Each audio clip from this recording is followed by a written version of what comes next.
A real pleasure to welcome you this evening, virtually at least, to the Courtauld, scattered as it is around various homes and offices, I'm sure, this evening, and possibly even various countries and continents. My name is Caroline Levitt, and I'm the head of art history at the Courtauld at the moment.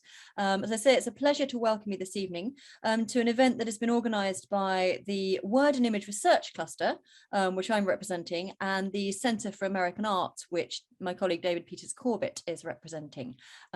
We've got a great speaker, Dr. Linda Freedman from UCL, and she's going to speak to us about textures of a new Eden. And I'll let David introduce Linda in just a moment. But before we move on to thinking about what we're talking about, let me just tell you a little bit about how this evening will run. We can't see you, even though you can see us, which means that I hope that you will be listening in a really engaged way from home, and that you will be keen to participate in a Q&A a little bit later. So Linda is going to speak for about 50 minutes. We will then move to questions. If you would like to pose a question during the question and answer session, please put that into the chat and we'll be able to pick that up. And we'll have a look at those at the end of Linda's talk and address as many of them as we can. We'll certainly have about 10 minutes for questions. I think the event is supposed to run till about 6:30. If we need to go a little bit over to catch something interesting, then we will do so. But I hope that everyone will feel free to join in as you can from wherever you are. I'll pass over to David at this point to introduce Linda. Thank you very much. Thanks, Caroline. Hello, everybody. Welcome well, I'll just add to Caroline's welcome. It's very great to see such a good audience for one of these online events still. I'm very happy to introduce Linda Freedman, who is Associate Professor of English at UCL. Linda teaches and researches on a wide range of authors and topics from the Romantic period up until the 1960s, and her research interests are transatlantic and interdisciplinary. Really interestingly, she often looks at the relationship between literature, theology, and the visual arts. She's the author of 2 books, Emily Dickinson and the Religious Imagination, which appeared from Cambridge University Press in 2011, and William Blake and the Myth of America, From the Abolitionists to the Counterculture, which appeared from Oxford University Press in 2018. She's currently at work on her 3rd book, which has the provisional title, The Myth of the Fall and the Shaping of Modern Western Culture, Rousseau to Ruskin. And her lecture today, I believe, is drawn from that work. Her title is, I think, Caroline, you've already mentioned it, Textures of a New Eden. So I'll hand over to Linda. So thank you very much for having me tonight. It is a real pleasure, as always, to address this audience. And I wanted to start rather cheekily for a group that focuses on American art and literature with something that isn't American, but is 19th century and comes from the end of the century, the end of a century that saw the full effects of the Industrial Revolution. The poet Gerard Manley Hopkins aligned this distance from nature with a separation from God. And he wrote in one of his poems, "And all is seared with trade, bleared, smeared with toil, and wears man's smudge and shares man's smell. The soil is bare now, nor can foot feel being shod." So in Hopkins's poem, it is not just that the heavy human footprint has destroyed the beauties of nature. It is also that unfeelingness is the source of modern alienation. Humanity is cut off by material, by technological advancement from an organic skin-to-skin relation with the world. And Hopkins establishes here a fall narrative, a particular version of the fall narrative. In this narrative, the single imagined moment where everything went wrong is the moment we lost the right kind of touch. As the critic Erin Goss puts it rather beautifully, I think, things will only announce God for Hopkins if one knows how to touch them. So this is the premise from which I'm beginning today. And it is more broadly the story that the theologian and philosopher Charles Taylor tells about secularization. The lost porousness of that bounding line belongs to what Taylor has identified as an earlier enchanted world. This was a world in which Taylor believes atheism was close to impossible, a world in which it just seems so obvious that God is there acting in the cosmos, founding and sustaining societies, acting against evil. At this point in history, he maintains, the boundaries between mind and world were much more blurred. By contrast, Taylor sees the modern self as buffered. For the modern subject, he suggests, selfhood is consonant with interiority. The beyond, whether spiritual or material, does not need to intrude, and the self, he concludes, can see itself as invulnerable and master of the meanings of all things for it. So Taylor acknowledges the way in which secular narratives of progress might well feel empowering, the very opposite in a way of Hopkins's regret. As God retreats from the world, humanity imagines itself more able to author its own existence. Now, at the beginning of the 19th century, the British-born American landscape painter Thomas Cole, who's my first example for today, tried to inspire his American audience with a sense of religious and moral urgency, telling them that all was not yet lost in the new world, that God could still be felt in the world. And he invested his hope in artistic vision, the ability to see and feel. And this is a coupling that comes up again and again in the 19th century, to see and feel together, the beauty of nature, and stop the relentless march of industrialization that he had begun to witness in his childhood in England.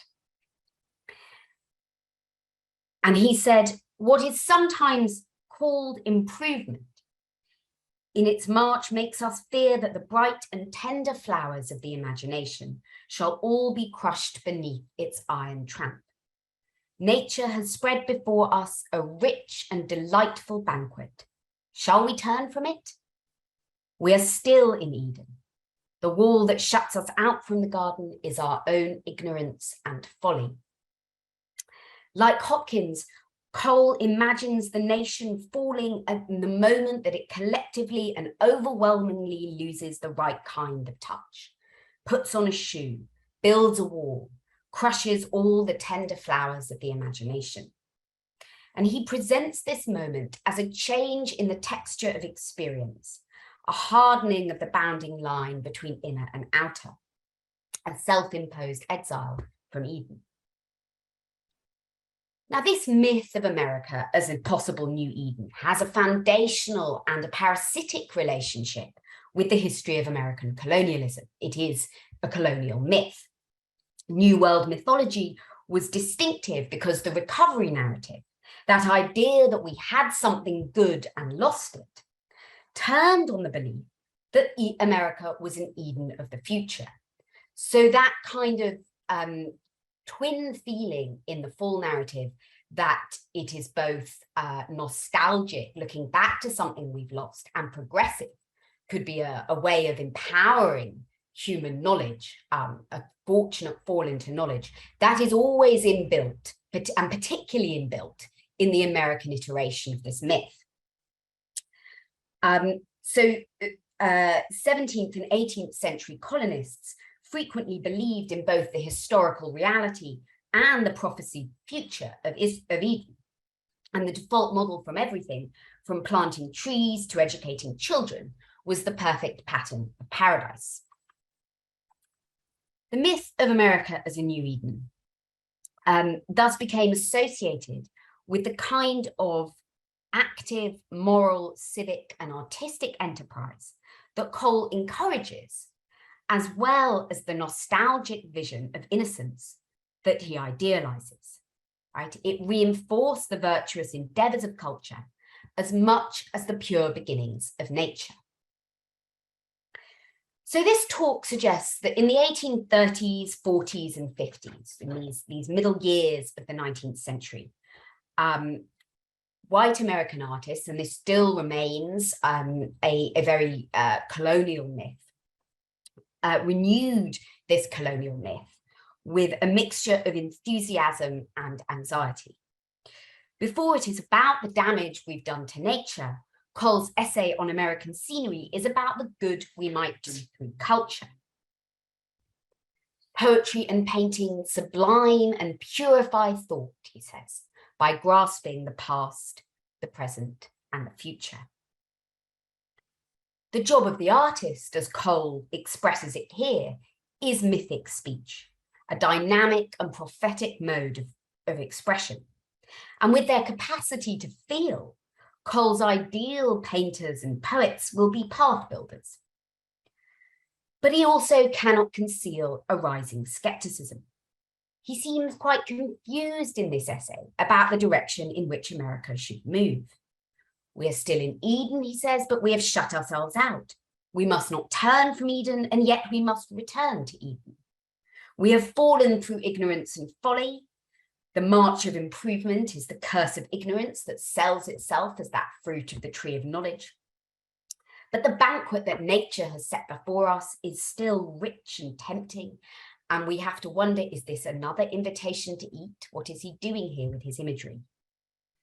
The question that Cole struggles to articulate is not whether America can enclose itself in that perfect moment, that mythical moment of spotless, perfect beginning, but whether the artist can hold on to that creative openness of touch and restore the plasticity of innocence from within the fallen conditions of history. So Eden becomes more than a symbol for America. It is, in Roland Barthes' terms, a formal meta-language, a mythic speech, which asserts itself as a grammar, an inflection, and a mode of meaning. And the ease with which myth moves across mediums, its claim to universality, means that its formal qualities become particularly apparent in interdisciplinary comparisons. For once, we're talking not just about words and images, but about the binding together of words and images, the way in which composition and feel makes narrative sense of something. Then the shared formal vocabulary of the visual and verbal arts, which is implicit in the shared etymology of texture, which comes from the Latin textus, to weave, comes to the fore. And so if the fall in this iteration of the myth becomes the moment we lost the right kind of touch, the mythic reenchantment of the world turns on the ability to see and feel, right? Those two words that come into Cole's essay. And reading for texture, I want to suggest, thus becomes a way of understanding the anxieties that plague the artist, who is tasked with revitalizing this myth of America as a new Eden from within a world they already know to be fallen. And the broad point of this series for the Courtauld and of today's lecture is to think about how we might read across word and image. And I want to think today about how we might read myth across word and image, and the kind of critical vocabulary that we might develop through doing that. And so I'm going to give you quite ambitiously, and I hope that I get through it. I really am going to try to get through it with some clarity and not too much pace.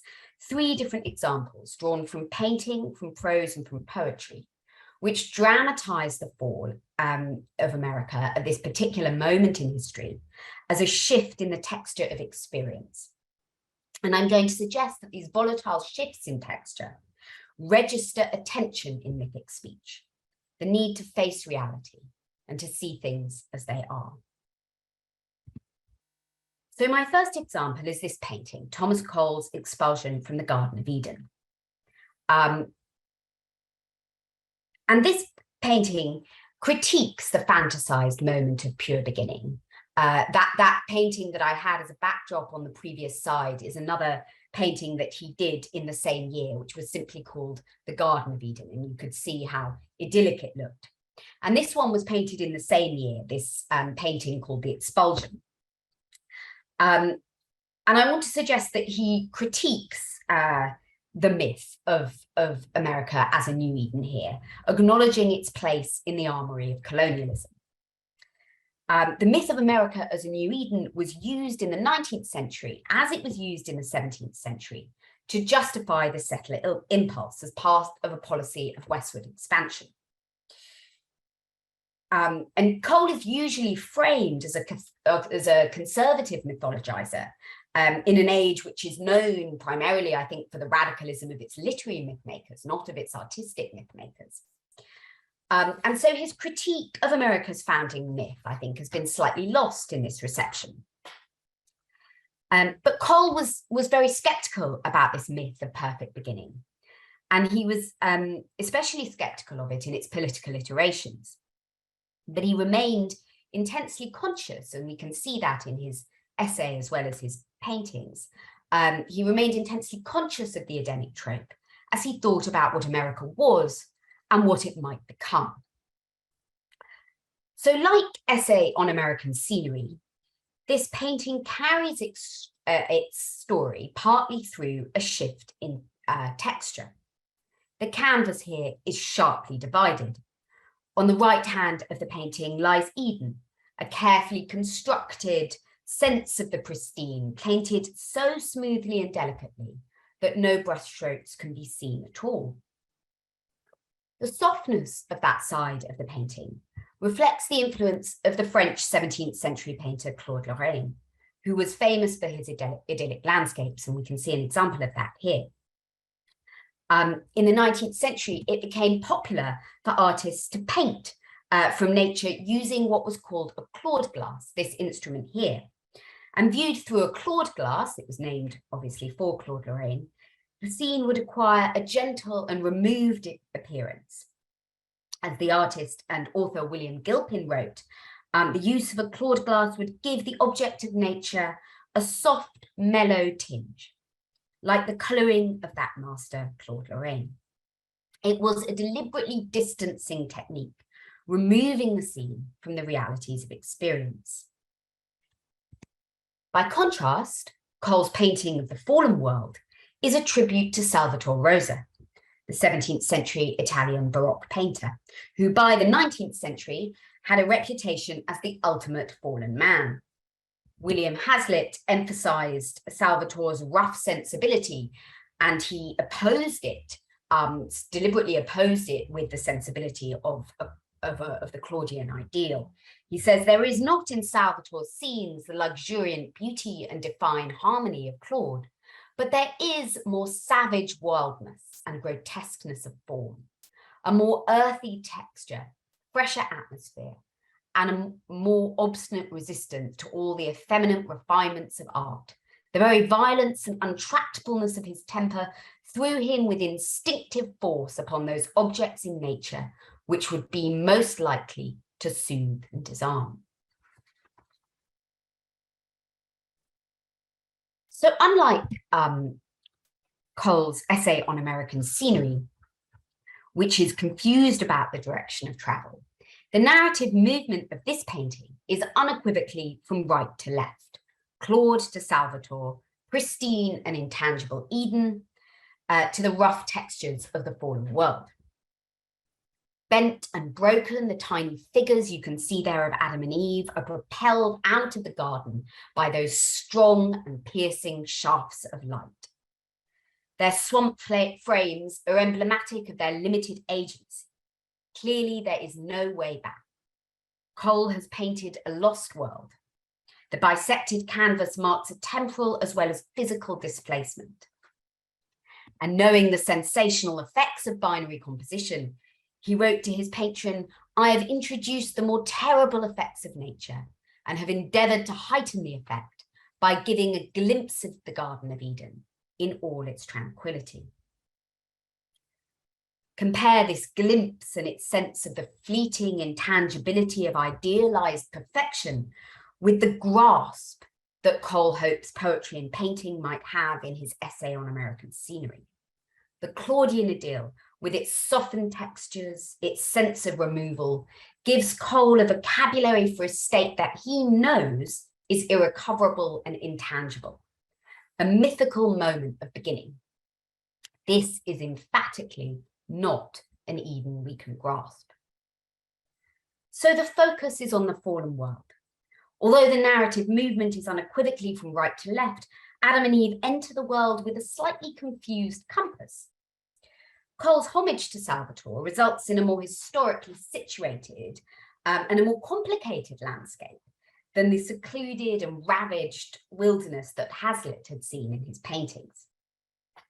Partly, the two exiles are going back to the industrialised landscape of Bolton, Lincolnshire, where Cole was born. As a child, he witnessed the violent industrial campaign of the Luddites, who burned mills and broke machines to defend a skilled workforce that was being usurped by growing factories. He grew up in an environment of religious dissent and heard sermons by millenarian preachers who often saw the end of the world prefigured in the fires of the Luddite rebellion. The volcano that Cole paints in the upper left-hand side of his painting of the Expulsion mixes allusions to these anti-industrial protests with Miltonic iconography of hell. There is a volcano in Milton's hell. And Cole was clearly thinking about Milton's poem when he composed this picture, because he drew so precisely from John Martin's illustration of Paradise Lost that you can see here, that he could be accused and was sometimes accused of plagiarism. Cole would also have understood the Genesis story as part of this providential narrative, which was being used in the 19th century, as it was used in the 17th, to justify the spread of colonialism. If Adam and Eve are going east into the old world and back in historical time, they are also going west across America and forward into futurity. The Expulsion was painted in 1828, and 1828 is an important year. It's the year that Andrew Jackson becomes president of the United States. And Jackson pursued and encouraged policies of westward expansion across America, which Cole hated.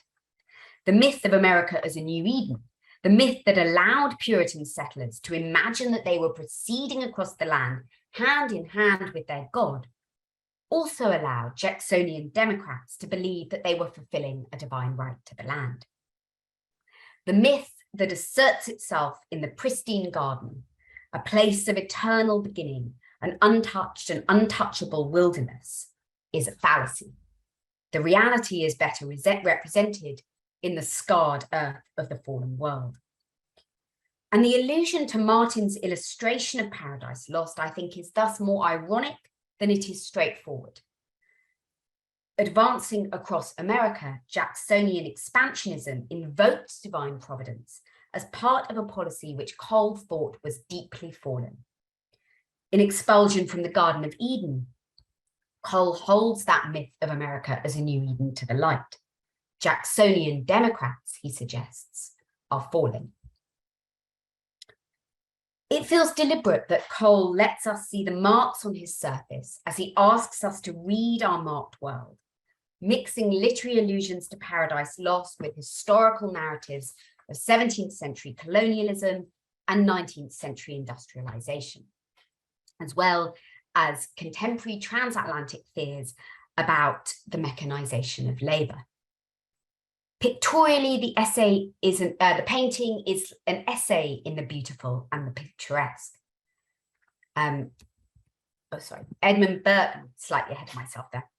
Edmund Burke had associated beauty with smoothness in his 1757 treatise, a philosophical inquiry into the origin of the ideas of the sublime and the beautiful. And William Gilpin had formulated the picturesque as an aesthetic category in 1782 in order to describe a wilder kind of pictorial attraction, somewhere in between Burke's extremes of the soft and smooth attractions of the beautiful and the dangerous excitement of the sublime. The Expulsion moves from the smooth facade of pastoral beauty to the coarse surface of the picturesque. And thus it anticipates Cole's essay on American scenery by dramatizing the fall as a fundamental rupture in the texture of experience.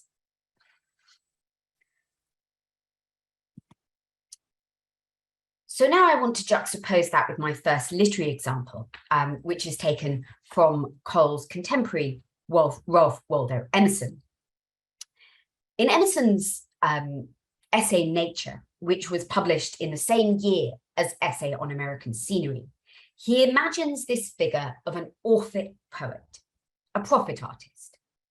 And this prophet artist recalls the God of Genesis 2, that God who, rather than making the world by imposing lines of order, scoops the earth from the ground and molds human beings, sort of freestyle, right? Like molding. It's a sort of freestyle take on the ancient gods of the Near East, who perhaps are more familiar from Egyptian images of a potter seated at the wheel. But this is a figure of God as a sculptor, which is much freer, which is about molding the earth and infusing it with spirit, with breath. And like the God of Genesis 2, this prophet artist finds matter open and responsive to the shaping force of spirit. Emerson writes, "Then shall come to pass what my poet said. Nature is not fixed, but fluid. Spirit alters, molds, makes it." Emerson's visionary poet becomes a path builder, just like Cole's ideal poets and painters in his essay on American Scenery. With triumphant ease, he extends this world-making possibility to the shaping force of spirit in every individual. He says the immobility or bruteness of nature is the absence of spirit.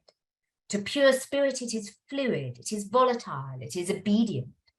Every spirit builds itself a house, and beyond its world, a heaven. Know then that the world exists for you. For you is the phenomenon perfect. What we are, that only we can see. All that Adam had, all that Caesar could, you have and can do. Adam called his house heaven and earth. Caesar called his house Rome.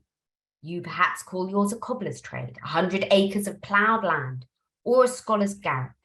Yet line by line, yet line for line and point for point, your dominion is as great as theirs, though without their fine names. Build, therefore, your own world. Emerson's orphic poet democratizes the colonial spirit. Line for line and point for point, he exhorts his readers to build this new Eden as an illimitable extension of themselves. This fluid and easy transformation from one state to another is also a feature of Emerson's style in nature. His mood in this essay is optimistic and full of energetic insistence and rallying exaltation. He can make the renewal of Eden sound absurdly easy. The problem of restoring the world to original and eternal beauty, he says, is solved by the redemption of the soul. Simple. Emerson's faith that conversion can happen instantaneously and miraculously is partly a result of his New England training in religious and political eloquence. Truths appear as divinely revealed and self-evident rather than hidden and obscure. Emerson wants to rouse and startle us to assent. He is a preacher born teacher. The whole secret of a teacher's force, he wrote in 1834, lies in the conviction that men are convertible. And they are, he adds with cheerful confidence. People, like worlds, are moldable matter, remade through the shaping force of spirit. We can see Emerson's scepticism rising occasionally in nature, when he acknowledges the way in which sensory impressions might be mistaken for spiritual truth. And he worries that nature might be a more resistant medium than the poet wants to find it. He writes, but the beauty of nature, which is seen and felt, and we see there that coupling again that we saw in Cole, which is seen and felt as beauty, is the least part. The shows of day, the dewy mornings, the rainbow, mountains, orchards in blossom, stars, moonlight, shadows still in water, and the like, if too eagerly hunted, become shows merely and mock us with their unreality. Go out of the house to see the moon, and 'tis mere tinsel. It will not please us when its light shines on your necessary journey. The beauty that shimmers in the yellow light of October, whoever could clutch it? Go forth and find it, and it is gone. 'Tis only a mirage as you look from the windows of diligence. In this moment, Emerson finds that beauty slips away, retreating before artistic efforts and creative enterprise. In his later works, this scepticism becomes stronger. Emerson starts to think of the world as not at all made of fluid original matter, which is responsive to the shaping force of poetic spirit, but full of what he describes in an 1844 essay on experience as the most slippery sliding surfaces. Things feel disconnected and unfamiliar, detached and uncertain. Ghost-like, he says, we glide through nature and should not know our place again. He explains, I take this evanescence and lubricity of all objects, which lets them slip through our fingers when we clutch the hardest, to be the most unhandsome part of our condition. Such lubricity is the very opposite of the elasticity that Emerson celebrates as original world-making potential in his essay, Nature. That immobility and absence of elasticity, which we find in the arts, we find with more pain in the artist, he writes with disappointment.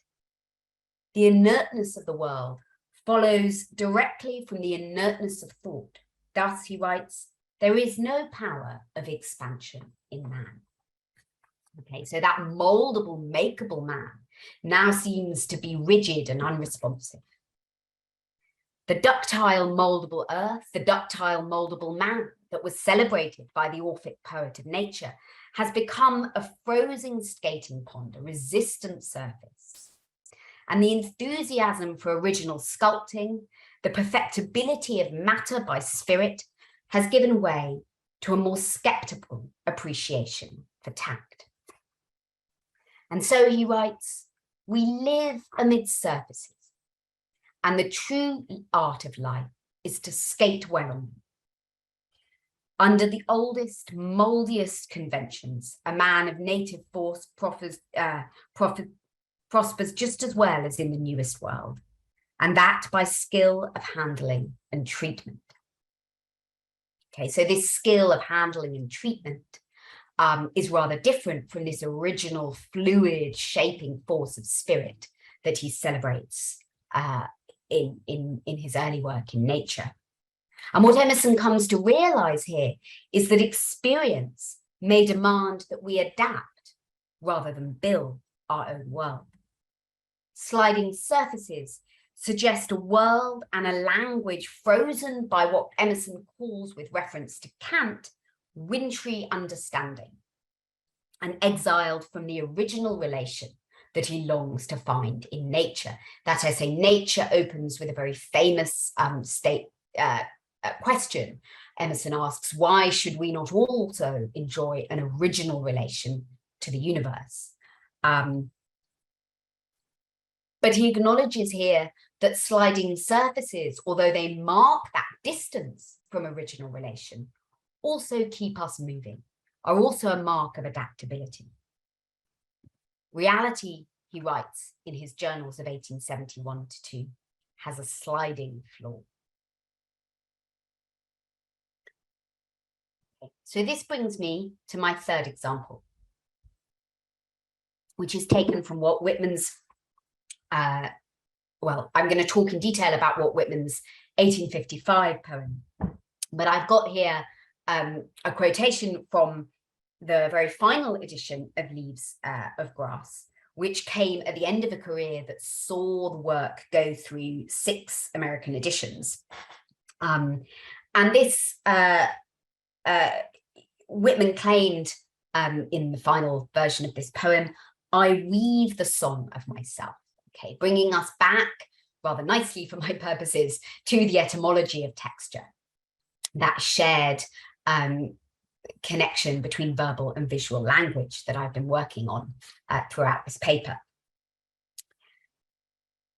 So as he claimed, I weave the song of myself, Whitman made the texture of a woven song, a leafy book, and the messy, endlessly reconstituting organic matter, which he had been playing on throughout his entire career, essential to negotiating the problematic binary of unity and multiplicity, that sinew of the democratic vision for which he became so well known, and which was so important to his reinvention of the myth of America as a new Eden.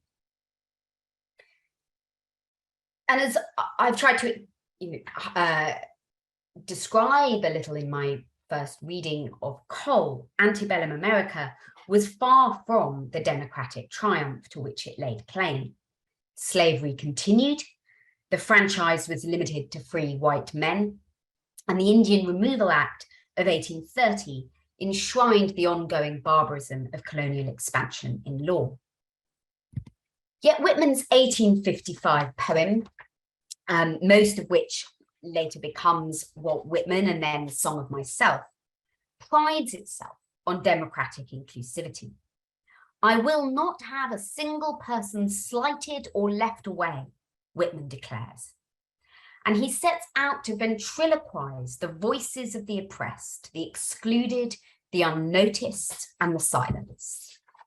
He writes, through me many long dumb voices, voices of the interminable generations of slaves, voices of prostitutes and of deformed persons, voices of the diseased and the despairing and thieves and dwarves, voices of cycles of preparation and accretion, and of the threads that connect the stars, and of wounds, and of the farther stuff, and of the rights of them and the others are down upon, of the trivial and flat and foolish and despised, of fog in the air and beetles rolling balls of dung. But there is an irony here, I think. In its laudable democratic imperative, Whitman's ventriloquial voice once more risks naturalizing that ideology of dominion, this time in the solar poetic self, who strives to contain multitudes. For it is, I think, a feature of the ventriloquial voice and of the celebratory mode that it doesn't allow much flexibility outside of the voice itself, right? That it's all very well to celebrate prostitutes, women as prostitutes, but it doesn't allow them much room to be anything else in that moment, right? The celebratory mode has this habit of conferring fixity. In his vision of America as a new Eden, Whitman smooths away the divisive difference of the fall that we see in a painting like Cole's Expulsion. He replaces this difference with equivalence, announcing, by God, I will accept nothing that cannot have their counterpart on the same terms. Now, Whitman's equivalence, as is clear here, has a democratic and anti-hierarchical imperative, which makes conservatism look like radicalism.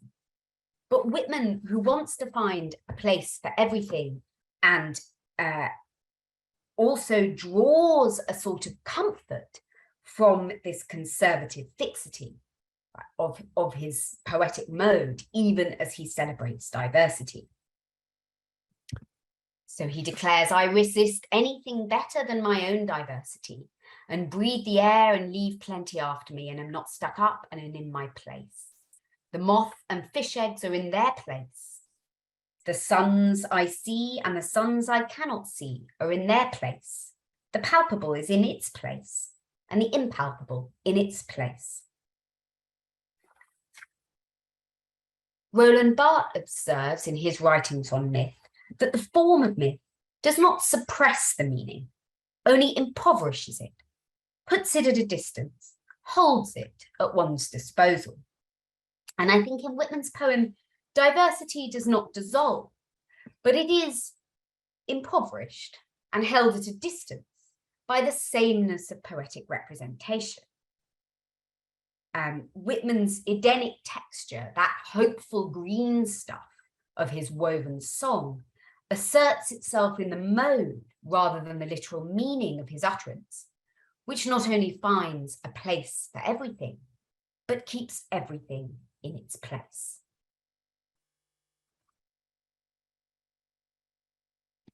So what I want to end by suggesting is that for Whitman, it is paradoxically his porousness, his ability to take everything into himself, that enables the smoothness of his mythic speech, his dream of America as a new Eden.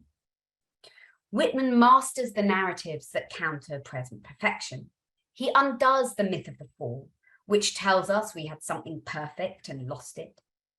He also counters providence, which tells us that we would return to a happy state, and that our return to that happy state lies with God's will.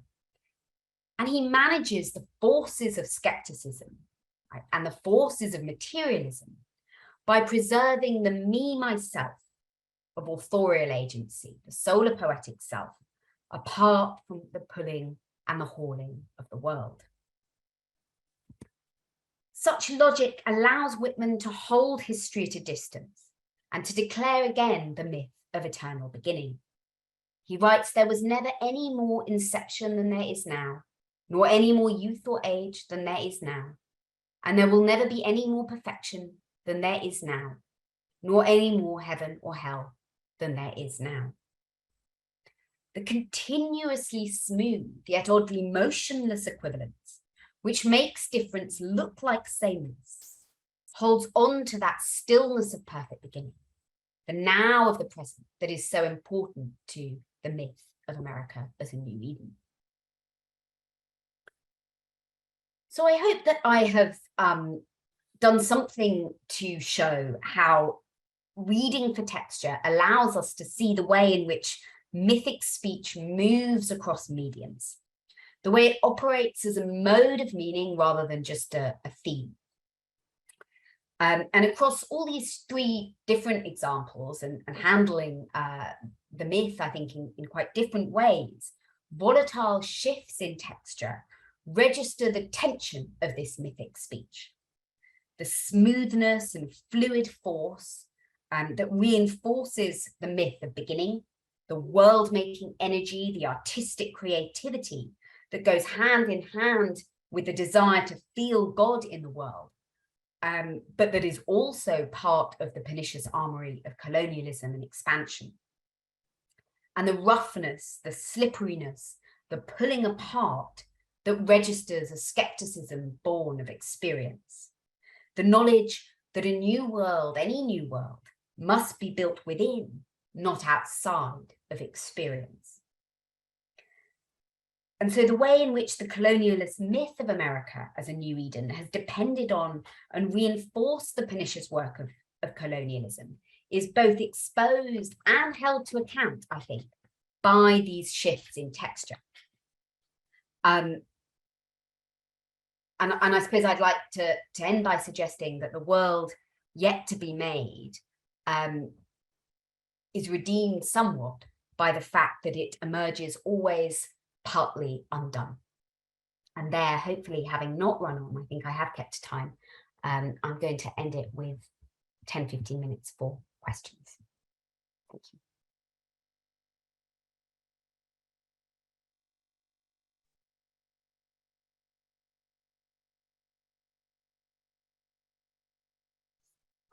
Thanks. Thank you so much, Linda. That was brilliant and really stimulating paper, and that indeed seems to be the opinion of the audience as well. We've got about 10 minutes, I hope, for questions in which we'll try and respond to the various things that Linda said to us. I wonder if I can start by just selecting one out of a number of questions for the moment that Michelle Visa, and I hope I'm saying that correctly, has put into the chat, and I'll read it out as a way of making sure that we all know what the question is. So Michelle writes, what is the relationship in the early 19th century American imagination between industrialization, Cole's iron tramp of improvement, and colonization? And this is something that she wrote this quite early on, and actually I think the paper then moved to answer it. Colonization, which in the US expressed itself as agrarian slavery, not as factories and mills, where the anti-industrial aesthetes conflicted. After all, their sensibilities might align with the crushing inhumanity of the buying and selling of human beings. And she then glossed that by saying, I'm speaking about the American planters' understanding of their society.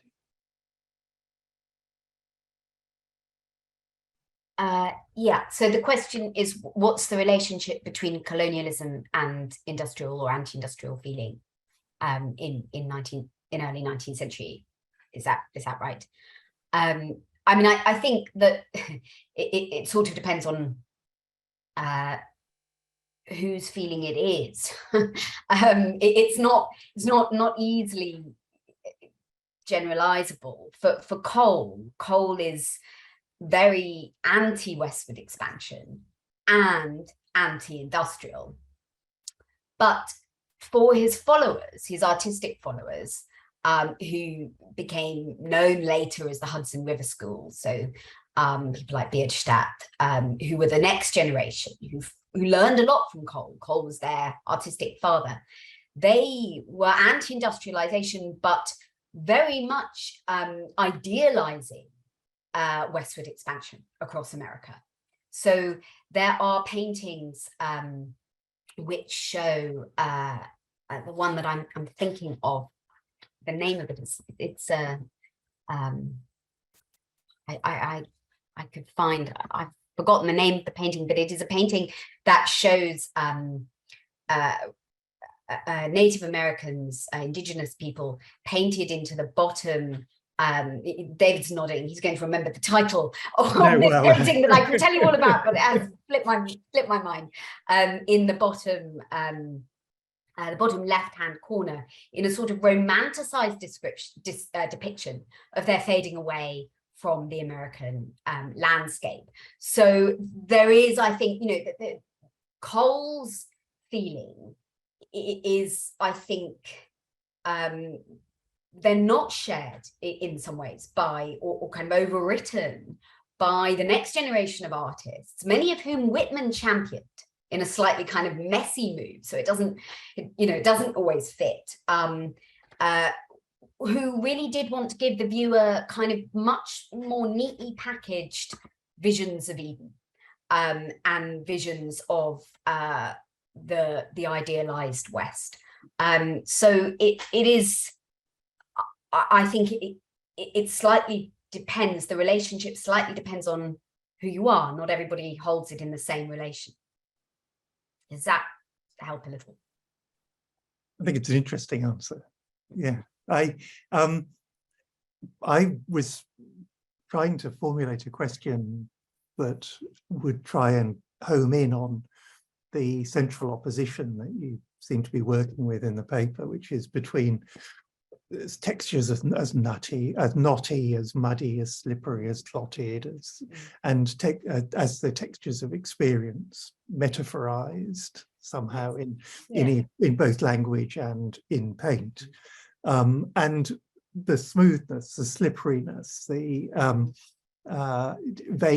deceptive veiling of which discourse in any medium is, and thought indeed is capable, as I took it. And actually, I just at the moment that I was trying to grope my way towards asking a question about that, Nick Robbins has sent a question in. So with that preamble, Nick writes, thank you for this fantastic paper. I had a question for you about textures in Cole's Expulsion. I was thinking about William Gilpin's images of the smooth and the rough landscape, and the sense that the picturesque is in some ways a kind of horrified reaction to the inorganic hostility of smoothness. And so I wonder if in Cole's painting, there is also some kind of click in the pleasure he takes in rendering roughness rather than smoothness. That is, in the tactility and pleasure of the world of the fall.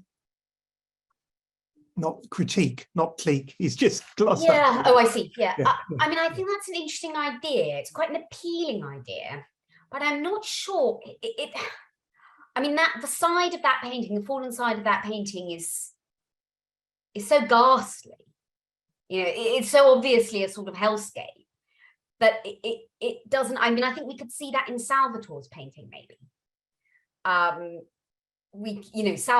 think I feel that in Salvatore's painting, that there's and so did writers about painting at the time, that they felt that the joy of Salvatore was this roughness of it, and there was a pleasure in that.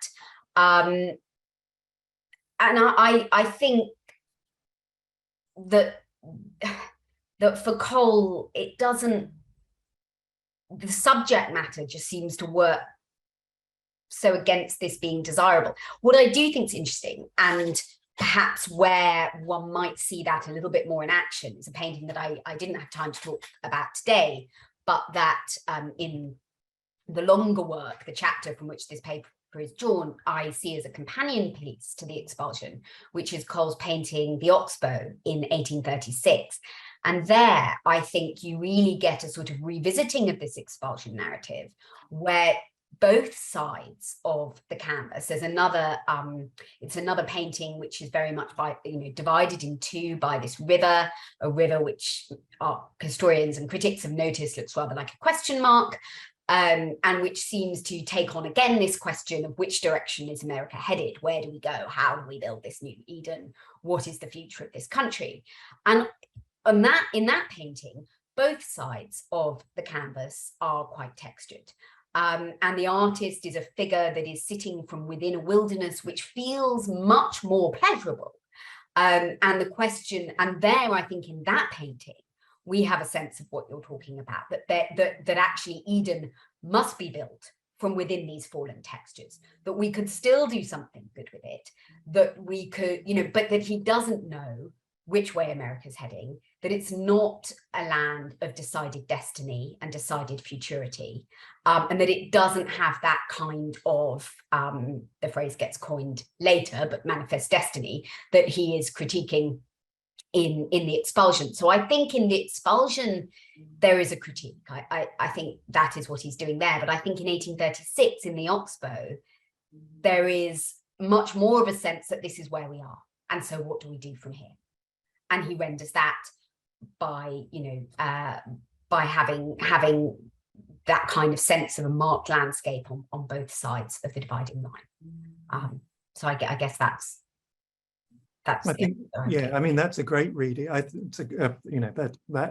account of the Oxbow, I think, is a really interesting one. And here's Nick. That comparison with the Oxbow sounds brilliant. And it's interesting how the right to left movement of expulsion against the grain of textual reading then becomes a left to right movement. Yeah, exactly that.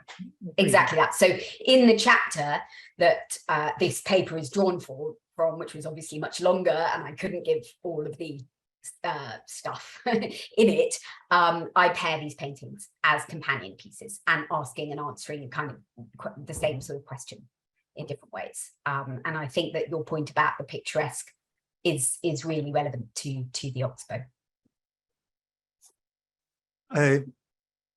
There's Kathy McLaughlin has inserted a question here. Surely the left side of Cole's painting is sublime rather than picturesque. Is that consequential for you? I'm not sure it is. Well, it has elements of the sublime, but I don't think it is. I think it has the roughness of the picturesque and the earthiness of the picturesque more than the sublime, doesn't it? That it seems to be drawing more from Salvatore than it does from a sort of textbook sublime painting, I would think. It doesn't quite have that sense of I think, sublimity to it, but perhaps. Well, I'm sort of surprised to hear that in a way, because I mean, there's the presence of John Martin. There is a presence of these big, machines of sublimity that Martin throws onto these huge canvases, and that does seem to be signalled in Cole's version of Paradise and its opposite, really. I'm not sure, though, in the context of your argument, that it makes a much of a difference. No, maybe not. I mean, yeah. Am I wrong, do you think? I mean, just in the context of what you were talking about with Nick a moment ago, I mean, am I wrong to associate smoothness with deception? Because I sort of see, metaphorically as well, smoothness as the characteristic mode of the snake, right? It's the serpent is smooth, both in speech and persuasion, and in the actual physical, if you like, the textured movement of the beast itself, and I just found that the opposition, as you described it in all three of the examples, seemed to be pulling or pushing smoothness into the realm of what is deceptive, actually, rather than what is paradisal. Well, I think it operates. It's sort of both, because and that's its value to the mythic speech, because smoothness it's partly this sense of pristine, untouched beginning, right? The world before history, the unmarked world, that Genesis 3 is a fall into time, it's the beginning of history, it's the beginning of narrative, it's the beginning of human mess, and that's when things change. That before then we have a world which is entirely owned by God. And which is circumscribed by God's presence. And that's the sort of the theology behind it, I suppose. So that rendering of a new world, right, of a moment of pure beginning, that's in the myth. But of course, anybody with a brain, and then, they didn't not see the fallacy of that and the deception of that, even as it was promoted. It was obvious right from the start that this was a fallacy, that this was a myth. And that this was a deception. So it's operating, the smoothness can do both, right? It is this myth of perfect beginning, of the untouched, unmarked, unscarred earth. And it also manages to pictorially represent and to operate as a metaphor for the fact that is a deception. That's never what it was ever. I mean, it was that's great. An invention. So it manages, I think, to that's why it becomes such a powerful mythic speech, I think. Yeah, I mean, that's a great answer, actually, and a really forceful way of focusing the kernel of this as well. Thank you very much. I wonder if we have other questions. We're coming to the end of the scheduled Q&A part. Caroline, have you got any? I can't see anything else in the chat, but I think I was thinking about this idea of what smoothness actually kind of stands for. I was thinking about the sort of the assumptions of modernism, for example, that smoothness stands for illusion. If you're thinking about old master painting, this is very Greenbergian, isn't it? That illusion is characterized by the smoothness of the picture, where everything is smoothed out and you can't see the texture and the grain beneath it. So I think that idea about smoothness and deception, the snake, I think is absolutely fascinating. It's kind of where I was heading with this as well. Yeah. Really, really interesting paper. Thanks so much, Linda. There was a question in the chat apparently that I've missed. Let's have a Sorry, look. I did miss it as well. Yeah, thank you. Sorry, let's have a look. JS. Here we go. How much does this mythical Eden have to do with our individual removal from Eden, the transition from childhood to adulthood, and then a life longing for the earlier period of our lives? That's really interesting. I mean, that's many other chapters. I think yes, the coming of age narrative is extremely important, and that works both ways, right? This tension that I wanted to set up a little bit at the beginning between a catastrophic fall, a sense that we've lost our childhood or we've lost our innocence, that that adulthood is a removal from that idyllic time, works in tandem with this idea of a fortunate fall, because the fall is also a founding myth of progressivism, a fortunate fall into knowledge, the idea that with power and knowledge of the world, we might shape what it becomes. And that feeds the march of progress idea as well. So the coming of age narrative is absolutely essential, I think, to understanding the myth of the fallen and to what it does. And in this paper, I was talking about the idea of a national myth and a country. But in the book, more broadly, I talk a lot about individual coming of age and the idea of human development and questions of choice and moral responsibility, as well as creative world making and sort of aesthetic empowerment.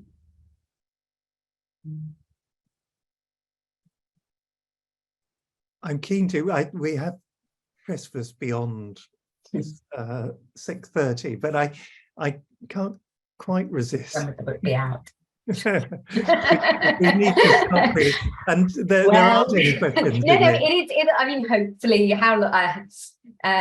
hopefully in the next couple of years, I would think. Depends how long it's nearly done in terms of my side, but then it depends, yes, how long it takes from there. Good. Well, that's good news. I think there'll be a lot of keen readers on the basis of this. We should draw to a close, and regrettably. Thanks so much, Linda. That was really, really splendid, really great. Thank you so much. And Nick Robbins, incidentally, there's a little plug for another event in our series a little bit later in the year. I forget which date. It's in March, isn't it? Is it the 20th of March? Am I making that up? 20th of March. You can find it on the website. You can find it on the Courtauld Research Forum website. With sort of part one of a little series that we have together. So you can look out for Nick then as well. Thank you so much, Linda. This has been really wonderful. Thank you, Linda. Thanks, everybody. Bye. Good evening. Thank you. Bye. Bye.